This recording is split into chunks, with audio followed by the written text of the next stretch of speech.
জয় হিন্দ বন্ধুরা, আমি বিজয় আর তোমরা দেখছো বিজয় মোটিভ ইউটিউব চ্যানেল। আমি আজকে বলবো যে হিন্দিতে কিভাবে তুমি 18 থেকে 19টা কোশ্চেন ঠিক করবে বা 20-20টা কোশ্চেন ঠিক করবে।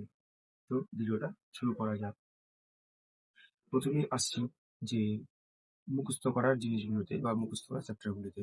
সেখানে প্রথমে রয়েছে বিলোম শব্দ আর হচ্ছে পর্যায়বাচী। এই দুটি চ্যাপ্টার হচ্ছে মুখস্থ করা বলতে গেলে। বিশেষ করে পর্যায়বাচী। পর্যায়বাচী পুরোটাই মুখস্থ বিদ্যার উপরেই চলে। পর্যায়বাচী তুমি বারবার বারবার ডেইলি প্র্যাকটিস করো, বারবার মুখস্থ করো, ডেইলি 100টা করে মুখস্থ করো। এইভাবে তুমি পরীক্ষা আগে পর্যন্ত সেগুলি মুখস্থ করে যাও। তাহলে তুমি দেখবে যে তোমার পর্যায়বাচী অনেকটাই মনে থাকবে এবং অনেকটাই মুখস্থ হয়ে যাবে সমস্ত দিকে। আর কিছু কিছু ট্রিক রয়েছে, সেগুলো দিয়েও তুমি পর্যায়বাচী মুখস্থ করতে পারবে। আর এরপর হচ্ছে বিলোম শব্দ। বিলোম শব্দের ক্ষেত্রেও এটা এরকমই, যে প্র্যাকটিস করতে করতে এবং তার সাথে সাথে মুখস্থ করতে করতে তোমরা বিলোম শব্দ শিখতে পারবে। আর এরপরে আসছি যেগুলো হচ্ছে তোমার প্রপারলি প্র্যাকটিসের উপর চলবে। তার মধ্যে প্রথমে হচ্ছে বাক্যশুদ্ধি। বাক্যশুদ্ধি পুরোটাই প্র্যাকটিসের উপর চলে। তো আমরা যেহেতু বাঙালি, আমাদের মাতৃভাষা হিন্দি না, আমরা বাঙালি। তো আমাদের একটু অসুবিধে হয় হিন্দিতে ব্যাকরণ বুঝতে এবং বাক্যশুদ্ধিতে। তো যার জন্য আমি ডেইলি প্র্যাকটিস করি বা তোমরাও সেই ডেইলি প্র্যাকটিস করতে পারো। RW চ্যানেলে তোমাদের হিন্দি প্র্যাকটিসের ডেইলি হয়, সেখানে সেই প্র্যাকটিস করতে পারো।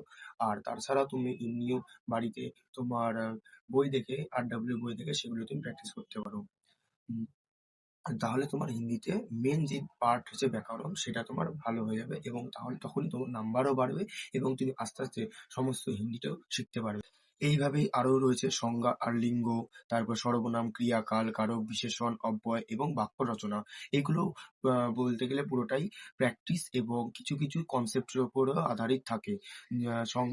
সংজ্ঞাটা, সর্বনাম, এগুলো অনেকটা কনসেপ্টের উপর আধারিত থাকে। লিঙ্গ, কাল, বচন, অব্যয়, এগুলো অনেকটা কনসেপ্টের উপর আধারিত থাকে।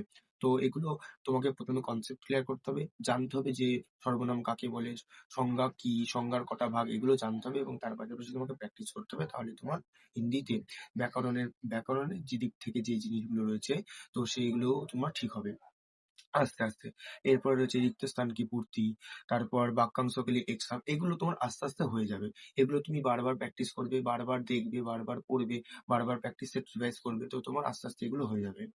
আর যেহেতু এবছর TCS কোশ্চেন করছে না, এডিকিউটিভ কোশ্চেন করছে, তো এবারে প্যাটার্নটা একটু চেঞ্জ হতে পারে।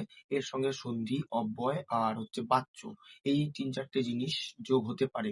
তো আমি বলবো যে তোমরা ইউটিউব থেকে অব্যয়ের ক্লাসটা আর হচ্ছে বাচ্চার ক্লাসটা আর হচ্ছে সন্ধির ক্লাসটা শেষ করবে, কারণ সন্ধিটা যথেষ্ট কঠিন হয়েছে। আম, হিন্দিতে অনেক সময় আমরা বাংলায় যে সন্ধিগুলি করি সেগুলি অনেক সময় হিন্দিতে হয় না। তো সেই ক্ষেত্রে বলবো যে তোমরা সেগুলি এখান থেকে